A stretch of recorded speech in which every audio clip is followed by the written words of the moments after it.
మీరు కూడా డాగ్ పెంచుతున్నారా? మీరు కూడా పెట్ లవర్సా? అయితే ఈ వీడియో మీకోసమే. Hi hello friends, welcome to my YouTube channel Dadu Khan's Z1 pet world, A Narayanapuram, Anantapur, Andhra Pradesh. మీరు ఒక డాగ్ని తెచ్చి పెంచాలి అనుకున్నప్పుడు ఫస్ట్ ఆఫ్ ఆల్ మీ మైండ్ సెట్ని రెడీ చేసుకోండి. ఎందుకంటే అది మీరు టైంపాస్కి తెచ్చి పెంచే జంతువు అయితే కాదు. ఎటువంటి పెట్ అయినా సరే అండి, టైంపాస్కి తెచ్చి మనం ఆటలాడుకోవడానికి ఒక ఆట వస్తువుగా భావించి ఎప్పుడు తెచ్చుకోకండి. తెచ్చుకున్న తర్వాత అది కూడా మన ఒక కుటుంబ సభ్యునిగా దాన్ని భావించండి. ఎందుకంటే దానికి కూడా ఎమోషన్స్ ఉంటాయండి, దానికి ఫీలింగ్స్ ఉంటాయి. అది కంప్లీట్గా ఒక తల్లిని వదిలేసి మీ దగ్గరకు వస్తుంది. తల్లి నుంచి వేరు చేసి మీకు ఇస్తారు.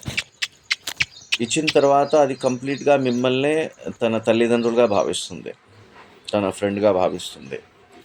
అటువంటి డాగ్ని మనం కొన్నాళ్ళు పెంచి మనకు దాని మీద మోజు తగ్గిపోయిన తర్వాత ఎవరికైనా ఇచ్చేయడము, లేదంటే రోడ్లలో వదిలేయడము, లేదంటే రోగాలు ఏమన్నా అటాక్ అయినప్పుడు దాన్ని తీసుకొచ్చి ఎక్కడైనా రోడ్లలో వదిలేసిపోవడం విధంగా చాలామంది చేస్తుంటారు. నేను చాలా చూశానండి.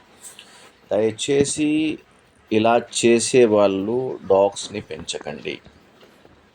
ఎందుకంటే టోటలీగా అవి మీ మీద డిపెండ్ అయి ఉంటాయండి. మిమ్మల్ని తన తల్లిదండ్రులుగా భావిస్తుంటాయి, తన ఫ్రెండ్స్గా భావిస్తుంటాయి. అటువంటప్పుడు దాన్ని మీరు మీ నుంచి ఎప్పుడైతే వేరు చేస్తారో అవి ఫుడ్ కూడా తీసుకోవు, చాలా ఫీల్ అవుతాయండి. దానికి కూడా ఒక ప్రాణం ఉంటుంది. మీలో ఎలా ప్రాణం ఉందో దానికి కూడా దేవుడు ప్రాణం ఇచ్చాడండి. అందుకోసంగాను కంప్లీట్ కేర్ చేయగలము అంటేనే మీరు డాగ్స్ తెచ్చుకొని ఇంట్లో పెంచండి. ఓకే ఫ్రెండ్స్, ఇప్పుడు డాగ్ మన దగ్గర హెల్దీగా ఉండాలంటే మనం దానికి కొన్ని పద్ధతులు పాటించాలి. దీని గురించి కంప్లీట్గా మీకు ఒక పాంప్లెట్ తయారు చేసి దీంట్లోనే నేను పెట్టడం జరిగింది. ఇందులో వచ్చేసి మెయిన్ మస్ట్ అండ్ షుడ్ మంచి ఫీడ్ ఇవ్వాలండి. సెలెక్టెడ్ ఫీడ్ తీసుకోండి.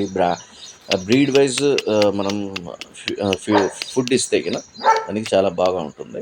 అంటే చాలా గ్రోత్ కూడా చాలా తొందరగా డెవలప్ అవుతాయి. దాని తర్వాత వ్యాక్సినేషన్ అనేది చాలా ఇంపార్టెంట్. దాంతోపాటు డీవార్మింగ్ అనేది కూడా చాలా ఇంపార్టెంట్ అండి. మీరు డాక్టర్ని సంప్రదించి ఎన్నాళ్ళకు ఒకసారి మీరు డీవార్మింగ్ చేయించాలి, ఎటువంటి ఫీడ్ ఇవ్వాలి అనేది కూడా మీరు డాక్టర్తో సంప్రదించవచ్చు. ఓకే అండి. దాని తర్వాత దానికి స్నానం చేయించడం కానీ, దాని కేరింగ్ తీసుకోవడం కానీ, దాని తర్వాత దానికి ఎటువంటి మనం అలవాట్లు నేర్పించాలనేది కానివ్వండి, అది మీ పెంచే పద్ధతి మీద డిపెండ్ అయి ఉంటుంది. మీరు వ్యాక్సినేషన్ గురించి కానివ్వండి, ఫుడ్ గురించి కానివ్వండి, వెటర్నరీ డాక్టర్ని సంప్రదించి ఒకసారి మనం దానిని పెంచితే చాలా బాగుంటుంది. ఓకే ఫ్రెండ్స్, ఈ వీడియో నచ్చితే ఒక లైక్ చేయండి.